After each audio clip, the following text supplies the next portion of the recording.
প্রিয় দর্শক, আমি আপনাদের সকলকে শুভেচ্ছা জানাচ্ছি। আমি এমন একটি বিষয় নিয়ে আপনাদের সামনে কথা বলার জন্য উপস্থিত হয়েছি।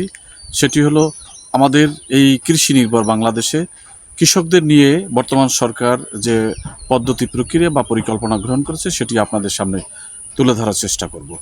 গত সোমবার কৃষি মন্ত্রণালয়ের উদ্যোগে কৃষিমন্ত্রী জনাব আমিনুর রশিদ সাহেবের সভাপতিত্বে কৃষি মন্ত্রণালয়ে একটি সভা অনুষ্ঠিত হয়।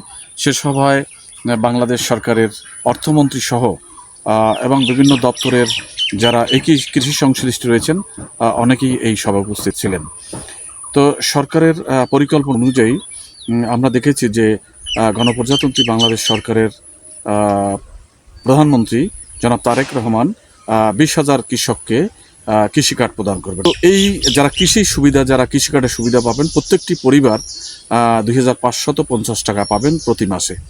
এটি বাংলাদেশের জন্য একটি অবশ্যই ভালো উদ্যোগ এবং এই কৃষি কার্ড যারা পাবেন প্রত্যেকটি পরিবার 10 ধরনের সুবিধা ভোগ করবেন এই কৃষকরা। যেমন সরকারি ভর্তুকি পাবেন, ন্যায্য মূল্যে কৃষি উপকরণ যেমন সার, বীজ ও কীটনাশক সংগ্রহের সুবিধা, সহজ শর্তে কৃষি ঋণ, শস্য ও কৃষি বীমার সুবিধা, কৃষিখাতে সরাসরি সরকারি প্রণোদনা, ন্যায্য মূল্যে সেচ সুবিধা, উৎপাদিত কৃষিপণ্য সরাসরি বিক্রির সুযোগ, নতুন এবং আধুনিক যন্ত্রপাতির সহায়তা, উন্নত চাষের উপর প্রশিক্ষণ এবং কৃষিকাজের জন্য আবহাওয়ার পূর্বাভাস।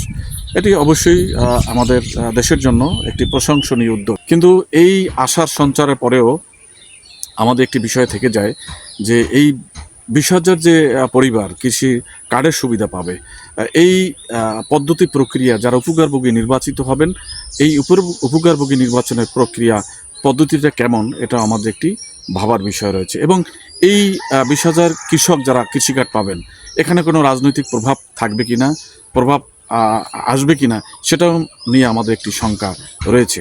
তো আমরা আশা করছি বাংলাদেশ সরকার যে এই বিষয়টি উদ্যোগ গ্রহণ করেছেন, বাংলাদেশের কৃষি এবং কৃষকের উন্নয়নের স্বার্থে এই পরিকল্পনা গ্রহণ করেছেন। আমরা চাই কৃষি খাদ্যে স্বয়ংসম্পূর্ণতা অর্জনের জন্য সরকার যে পদক্ষেপটি গ্রহণ করেছেন এটি অব্যাহত থাকবে এবং একটি রাজনীতির প্রভাবমুক্ত অবস্থা থেকে বেরিয়ে যাতে দেশের সঠিক কৃষকরা যারা এই কার্ড পায় সেই ব্যবস্থাটি সরকার গ্রহণ করবেন এবং সরকার অবশ্যই এটি সুন্দরভাবে দেখভাল করার চেষ্টা করবেন। প্রিয় দর্শক, আমি আরও একটি বিষয় পত্রিকায় দেখতে পেলাম যে এই যে কৃষি কার্ডের সুবিধা প্রদান করা হবে 20,000 পরিবারকে এবং পরবর্তীতে আরও বৃদ্ধি করা হবে, এটি ব্যাংকের মাধ্যমে প্রদান করা হবে।